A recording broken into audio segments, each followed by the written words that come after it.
Hi friends, இன்னைக்கு வீடியோல ஒரு 12 யூஸ்ஃபுல்லான kitchen tips and tricks video தான் பார்க்க போறோம்.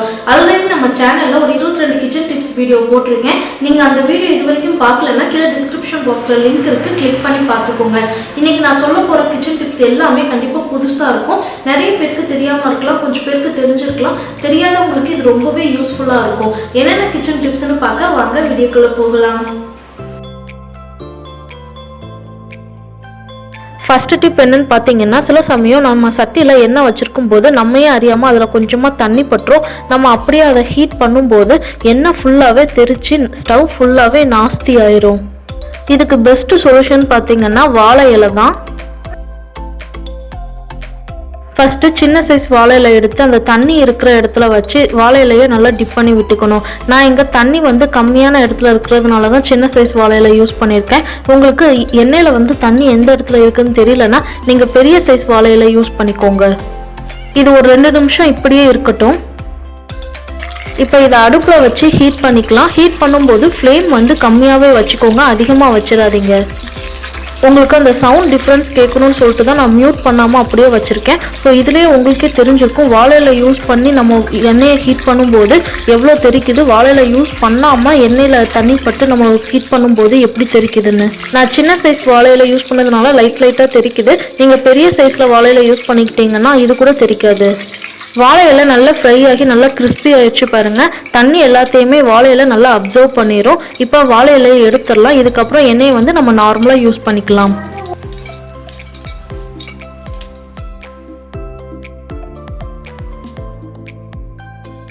நார்மலாக ஆப்பிளை நம்ம எப்படி கட் பண்ணுவோம், ஃபஸ்ட்டு அதை 2ஆக கட் பண்ணிப்போம்.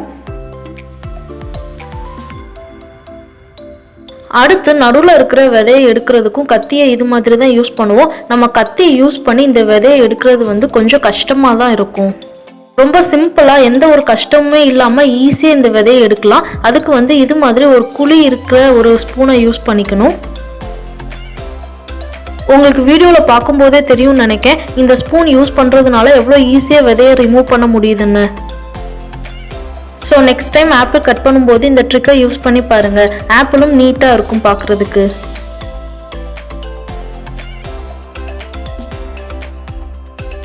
மூணாவது டிப் என்னன்னு பார்த்தீங்கன்னா, நம்ம கொத்தமல்லி இலை வாங்கிட்டு வந்த உடனே ஃப்ரிட்ஜில் எடுத்து வச்சுருவோம். சில சமயம் மறந்து போய் அப்படியே வெளியே வச்சிட்டாலுமே கொஞ்ச நேரத்துலேயே ஃபுல்லாகவே வாடிடும். வாடின கொத்தமல்லி இலை யூஸ் பண்ணுறதுக்கே கடுப்பாகும். இதுக்கான ஒரு சொல்யூஷன் தான் இப்போ பார்க்க போகிறோம். ஒரு பவுலில் கொஞ்சம் தண்ணி எடுத்துக்கோங்க. உப்பு தண்ணியோ நல்ல தண்ணியோ எது வேணாலும் யூஸ் பண்ணிக்கலாம். இப்போ வாடி போன கொத்தமல்லி இலையை இந்த தண்ணியில் சேர்த்து லைட்டாக கலந்து விட்டுக்கணும். இப்போ இது ஒரு அரை மணி நேரத்துலேருந்து 1 மணி நேரம் வரைக்கும் இப்படியே தண்ணியில் இருக்கட்டும். நான் 1 மணி நேரம் அப்படியே விட்டுட்டேன். கொத்தமல்லி எல்லாம் எவ்வளோ ஃப்ரெஷ்ஷாக ஆகிடுச்சு பார்த்தீங்களா? கொத்தமல்லி கொஞ்சமாக இருந்தால் இது மாதிரி பண்ணலாம். உங்ககிட்ட அதிகமாக இருக்குன்னா அந்த வேரை மட்டும் தண்ணியில் படுற மாதிரி டிப் பண்ணி வச்சுருங்க. அது கொஞ்ச நேரத்துலேயே நல்லா ஃப்ரெஷ் ஆகிரும். ரொம்ப நேரம் கொத்தமல்லி இலையை தண்ணியில் ஊற வைக்க வேண்டாம். மேக்ஸிமம் 1 மணி நேரம் மட்டும் ஊற வைங்க போதும். அதுக்கு மேலே நீங்கள் ஊற வச்சிங்கன்னா கொத்தமல்லி இலை அழுகின மாதிரி ஆயிரும்.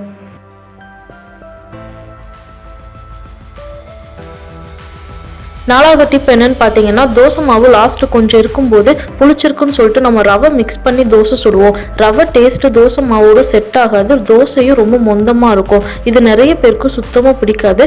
இதுக்கு என்ன சொல்யூஷன் சொல்லிட்டு பார்க்கலாம். ரவைக்கு பதிலாக துருவின தேங்காய் யூஸ் பண்ணிக்கலாம். கொஞ்சமாக துருவின தேங்காய் இருந்தாலே போதும். அதை மாவோடு நல்லா கலந்துக்கணும். நம்ம மாவில் தேங்காய் துருவல் சேர்க்கறதுனால அந்த மாவோட புளிப்பு டேஸ்ட் இல்லாமல் இருக்கும். தோசையும் நல்லா மெல்லுசாக வரும். நான் ஒரு தோசை உங்களுக்கு இங்கே ஊற்றி காட்டுறேன். நார்மலாக நம்ம ரவை சேர்த்து தோசை சுடும்போது தோசை ரொம்ப மொந்தமாக இருக்கிற மாதிரி தான் இருக்கும். நம்ம எண்ணெய் ஊற்றினாலும் தோசை ஹார்டாகவே தான் இருக்கும், சாஃப்டாகவே இருக்காது.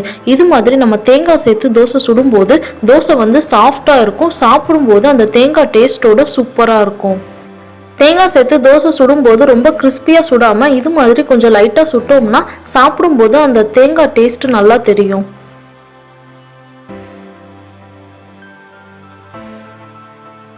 இதுக்கு முன்னாடி சொன்ன 4வது டிப் புளிச்ச மாவு கொஞ்சம் தான் இருக்குன்னா நீங்கள் தேங்காய் துருவல் சேர்த்து அது மாதிரி பண்ணிக்கலாம். உங்களுக்கு மாவு கொஞ்சம் அதிகமாக இருக்குது, புளிச்சிருக்குன்னா இந்த டிப் நீங்கள் யூஸ் பண்ணிக்கோங்க. இதுக்கு நம்ம அவல் தான் யூஸ் பண்ண போகிறோம். நான் இங்கே பவுல் ஃபுல்லாக மாவு இருக்கிறதுனால ஒரு கைப்பிடி அளவுக்கு அவல் எடுத்திருக்கேன். நீங்கள் உங்களுக்கு ஏற்ற மாதிரி அவல் எடுத்துக்கோங்க. இப்போ அவலில் கொஞ்சமாக தண்ணி ஊற்றி இதை நல்லா கழுவி எடுத்துக்கலாம். அவலை நல்லா வாஷ் பண்ணியாச்சு. இப்போ இதில் கொஞ்சமாக தண்ணி சேர்த்துக்கலாம். இப்போ இதை ஒரு 15லிருந்து 30 நிமிஷம் வரைக்கும் நல்லா ஊற விடணும். அவல் நல்லா ஊறிடுச்சு. நான் இங்கே ஒரு 15 நிமிஷம் தான் ஊற வச்சுருந்தேன். அவல் வந்து கையால் நசிக்கும் போது நல்லா நசியணும், அந்த அளவுக்கு நல்லா ஊறி இருக்கணும். இப்போ ஒரு மிக்ஸி ஜார் எடுத்துக்கோங்க. நம்ம ஊற வச்சுருந்த அவலை இந்த மிக்ஸி ஜாரில் சேர்த்துக்கலாம். இப்போ இதை நல்லா பேஸ்ட்டாக அரைச்சி எடுத்துக்கணும். தண்ணி எதுவும் சேர்க்க வேண்டாம், நம்ம ஊற வச்சுருந்த தண்ணியே போதும்.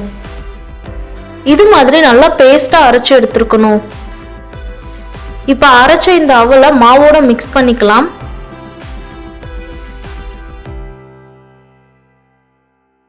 இதை நல்லா கலந்து விட்டுக்கோங்க. நான் இங்கே உப்பு சேர்க்கல, உங்களுக்கு வேணும்னா மட்டும் நீங்கள் உப்பு சேர்த்துக்கோங்க. நீங்கள் இங்கே வெள்ளை அவலுக்கு பதிலாக சிகப்பு அவல் கூட யூஸ் பண்ணிக்கலாம். பட் சிகப்பு அவல் யூஸ் பண்ணுறதுனால மாவு கலர் வந்து கொஞ்சம் சேஞ்ச் ஆகும். மாவு கலர் சேஞ்ச் ஆனாலும் பரவாயில்ல, கொஞ்சம் ஹெல்த்தியாக சாப்பிட்ணுன்னு நினச்சிங்கன்னா பெஸ்ட்டு நீங்கள் சிகப்பு அவல் யூஸ் பண்ணிக்கோங்க. மாவு ரெடி ஆகிடுச்சு. மாவு எவ்வளோ புளிச்சிருந்தாலும் பரவாயில்லைங்க, நீங்கள் எவ்வளோ வேணாலும் அவல் சேர்த்துக்கலாம். நீங்கள் தோசையோ இட்லியோ செஞ்சு சாப்பிடும்போது இதில் அவல் சேர்த்துருக்கோன்னு சொல்லிட்டு 1% கூட கண்டுபிடிக்க முடியாது. டேஸ்ட்டும் சுத்தமாக மாறாது. அப்படியே நார்மல் இட்லி தோசை சாப்பிட்ற டேஸ்ட்டில் தான் இதுவும் இருக்கும்.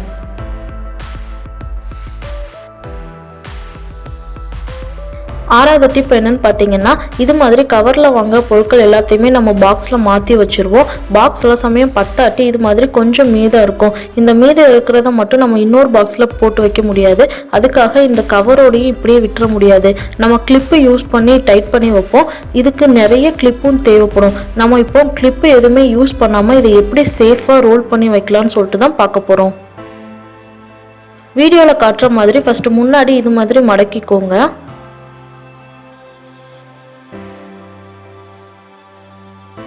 அப்புறம் பின்னாடி திருப்பிட்டு இது மாதிரி கொஞ்சம் கொஞ்சமாக மடக்கிக்கணும்.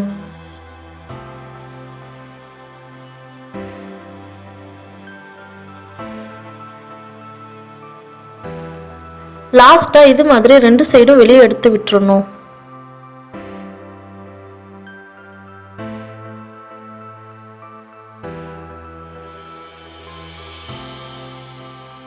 அவ்வளோதாங்க, நம்ம பேக்கெட் நல்லா சீல் ஆயிடுச்சு. நீங்கள் என்ன தான் கீழே குலுக்குனாலும் கீழே விழுகவே விழுகாது, நல்லா சேஃபாக இருக்கும்.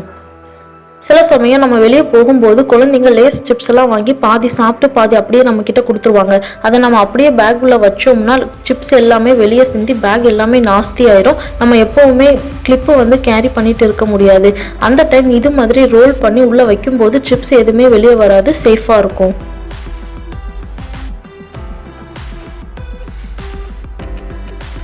அடுத்த டிப் என்னன்னு பார்த்தீங்கன்னா, நம்ம டஸ்ட்பினில் குப்பை போடும்போது சில சமயம் அந்த பால் கவர் தயிர் கவர்லாம் போடுவோம்ல, அதில் இருக்கிற எக்ஸ்ட்ரா தண்ணி எல்லாம் வெளியே வந்து குப்பையோட மிக்ஸ் ஆகி ஸ்மெல் வர ஆரம்பிச்சிடும். நம்ம என்ன தான் கவர் யூஸ் பண்ணி குப்பை போட்டாலுமே இந்த ப்ராப்ளம் வரதான் செய்யும். இதுக்கான சொல்யூஷன் என்னன்னு இப்போ பார்க்கலாம். இது மாதிரி கொஞ்சம் நியூஸ் பேப்பர் எடுத்துக்கோங்க. ஃபஸ்ட்டு நியூஸ் பேப்பரை டஸ்ட்பினுக்கு கீழே நல்லா செட் பண்ணிக்கணும். இதுக்கப்புறம் நம்ம பால் கவர் குப்பையெல்லாம் போடும்போது அந்த பால் கவர்லேருந்து வெளியே வர எக்ஸ்ட்ரா தண்ணி எல்லாத்தையுமே இந்த நியூஸ் பேப்பர் வந்து அப்சர்வ் பண்ணிக்கும். நமக்கு ஸ்மெல் எதுவும் வராது. டஸ்ட்பின் க்ளீன் பண்ணுறதும் ரொம்ப ஈஸி.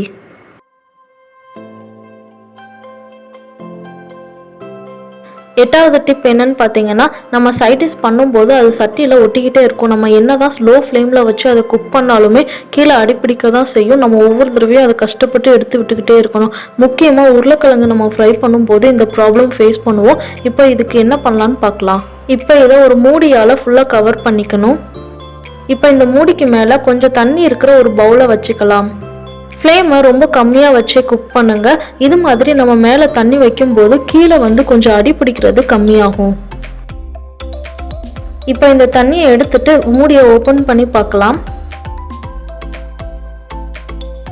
கீழே லைட்டாக தான் பிடிச்சிருக்கு. இப்போ இதை எடுத்து விடுறது ரொம்ப ஈஸியாகவே இருக்குது. நம்ம இது மாதிரி பண்ணாமல் நார்மலாக ஃப்ரை பண்ணோம்னா உருளைக்கிழங்கு கீழே நல்லாவே பிடிச்சிக்கும். எடுத்து விடும்போது ரொம்ப கஷ்டமாக இருக்கும். இப்போ இதில் நான் மிளகாய் பொடி சேர்த்து நல்லா மிக்ஸ் பண்ணிக்கிட்டேன். இப்போ இதை திருப்பியும் மூடி போட்டு இதுக்கு மேலே தண்ணி வச்சுருக்கேன். இது ஒரு 2 நிமிஷம் நல்லா ஃப்ரை ஆகட்டும். அதுக்கப்புறம் ஓப்பன் பண்ணி பார்க்கலாம். இப்போ மூடியை திறந்து காட்டுறேன். உருளைக்கிழங்கு நல்லா வெந்துருச்சு. கீழவும் லைட்டாக தான் பிடிச்சிருக்கு. இதை நம்ம எடுத்து விடும்போதும் ஈஸியாக கீழே எடுக்க வருது. இப்போ இதை நான் நார்மலாக ஃப்ரை பண்ணுற மாதிரி ஃப்ரை பண்ணி காட்டுறேன். அப்போ தான் உங்களுக்கு ரெண்டுக்கும் நல்ல டிஃப்ரென்ஸ் தெரியும். நான் இங்கே லோ ஃப்ளேமில் வச்சு தான் இதையும் குக் பண்ணுறேன். இது கீழே நல்லா பிடிக்க ஆரம்பிச்சிருச்சு. இதை நல்லா நான் கிளறேன், ஆனாலும் சட்டியில் ஒட்டிட்டு வர மாட்டேங்குது. ஃபஸ்ட்டு அந்த பவுலில் தண்ணி ஊற்றி பண்ணோம் பார்த்தீங்களா, அது மாதிரி பண்ணும்போது கீழே ஒட்டி இருந்தாலுமே எடுக்கிறதுக்கு ஈஸியாக வந்துச்சு.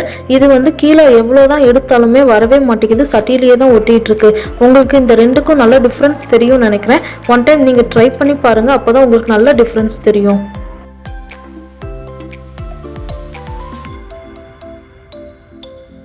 அடுத்த டிப் என்னென்னு பார்த்தீங்கன்னா, நம்ம காலையில் எழுந்திரிச்சு அவசரமாக சமையல் பண்ணும்போது இந்த லைட்டரை எங்கேயாச்சும் வச்சுருவோம். ஒவ்வொரு தடவையும் தேவைப்படும் போது நம்ம தேடிக்கிட்டே தான் இருப்போம். நம்ம ஸ்டவ்வுக்கு மேலே வச்சாலுமே அது ஹீட் ஆகி ஒர்க் ஆகாமலே இருக்கும். கண்டிப்பாக இந்த ப்ராப்ளம் நீங்கள் ஃபேஸ் பண்ணியிருப்பீங்க. இதுக்கான சொல்யூஷன் என்னென்னு பார்க்கலாம்.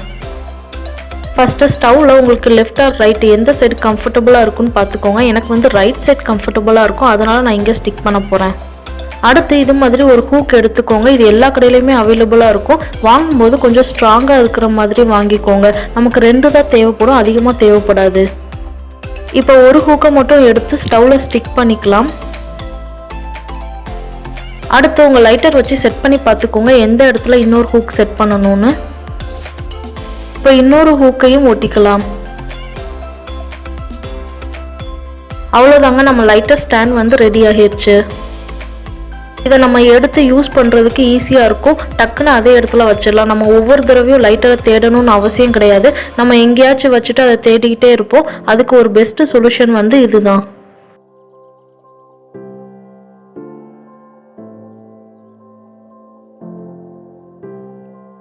பத்தாவது டிப் என்னன்னு பார்த்தீங்கன்னா, நம்ம எல்லார் வீட்லேயும் கண்டிப்பாக சம்படம் இருக்கும். அதில் அரிசி இல்லைன்னா பருப்பு வச்சுருப்போம். அதுக்கு மேலே ஒரு பாத்திரமும் வச்சுருப்போம். ஒவ்வொரு தடவையும் பருப்பு எடுக்கிறதுக்காக அந்த பாத்திரத்தை எடுத்து கீழே வச்சுட்டு பருப்பு எடுத்துட்டு அதுக்கப்புறம் திருப்பி அந்த சம்பளத்துக்கு மேலே பாத்திரம் வச்சுருவோம். ஒவ்வொரு தடவையும் இது மாதிரி எடுத்து வைக்கிறதுக்கு நமக்கு எரிச்சலாக இருக்கும். இதுக்காக கடையில் நிறைய ஆர்கனைசேஷன் இருக்குது. நம்ம அது காசு கொடுத்து வாங்குறதுக்கு பதிலாக வீட்டில் இருக்கிறத வச்சு ஈஸியாக இதை செட் பண்ணிடலாம். எல்லார் வீட்லேயும் கண்டிப்பாக இது மாதிரி ஒரு கார்ட்போர்டு இருக்கும். இப்போ இதை வச்சு தான் நம்ம ஆர்கனைஸ் பண்ண போகிறோம். இப்போ சம்பளத்தை இந்த கார்ட்போர்டுக்குள்ளே வச்சுக்கலாம். பாத்திரத்தை கார்ட்போர்டுக்கு மேலே வச்சுக்கலாம். மிச்சம் இருக்கிற பாக்ஸை சைடு வச்சுக்கலாம், இல்லைன்னா மேலேயும் கூட வச்சுக்கலாம். சூப்பராக ஆர்கனைஸ் பண்ணியாச்சு. இது எந்த ஒரு செலவுமே இல்லாமல் ரொம்ப சிம்பிளாக ஆர்கனைஸ் பண்ணுறது தான். இப்போ சம்பளம் எடுக்கிறதுக்கும் ஈஸியாக இருக்கும், பாத்திரம் எடுக்கிறதுக்கும் ஈஸியாக இருக்கும்.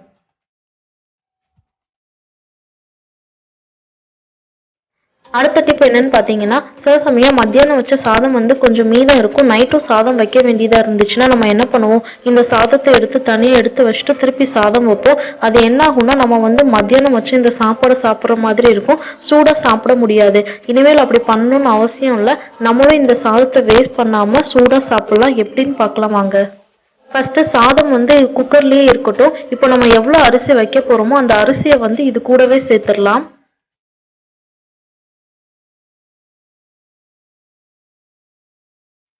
அடுத்து நம்ம நார்மலாக தண்ணி எவ்வளோ ஊற்றுவோமோ அந்த தண்ணியை மட்டும் ஊற்றின போதும், எக்ஸ்ட்ரா தண்ணியெல்லாம் ஊற்ற வேண்டாம். இப்போ தேவையான உப்பு சேர்த்துக்கலாம். இதை நல்லா கலந்து விட்டுக்கோங்க. பழைய சாதம் வந்து கெட்டியாக இருந்துச்சுன்னா அதை நல்லா உடச்சி உதிரியாக ஆக்கி விட்டுருங்க. இப்போ இதை க்ளோஸ் பண்ணிவிட்டு நார்மலாக எவ்வளோ விசில் விடுவோமோ அவ்வளோ விசில் விட்டு இறக்கிக்கலாம்.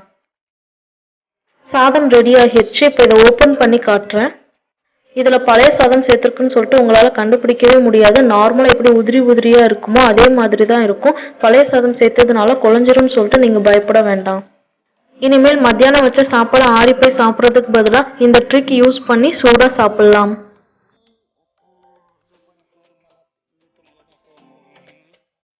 லாஸ்ட் டிப் என்னன்னு பார்த்தீங்கன்னா, நம்ம பிரெட் பேக்கெட் வாங்கியிருப்போம். அதில் வந்து நிறைய இருக்கும். பட் டேட் முடிய போதுன்னா அதை வேஸ்ட் பண்ணாமல் எப்படி யூஸ் பண்ணலான்னு சொல்லிட்டு பார்க்கலாம். ஃபஸ்ட்டு ஒரு தவா ஹீட் பண்ணிவிட்டு அந்த பிரெட் எல்லாத்தையுமே ஃபுல்லாக டோஸ்ட் பண்ணி எடுத்துக்கலாம். உங்ககிட்ட பிரெட் டோஸ்டர் இருந்துச்சுன்னா நீங்கள் அதில் கூட டோஸ்ட் பண்ணி எடுத்துக்கலாம். இது மாதிரி 2 சைடுமே நல்லா டோஸ்ட் பண்ணி எடுத்துக்கணும்.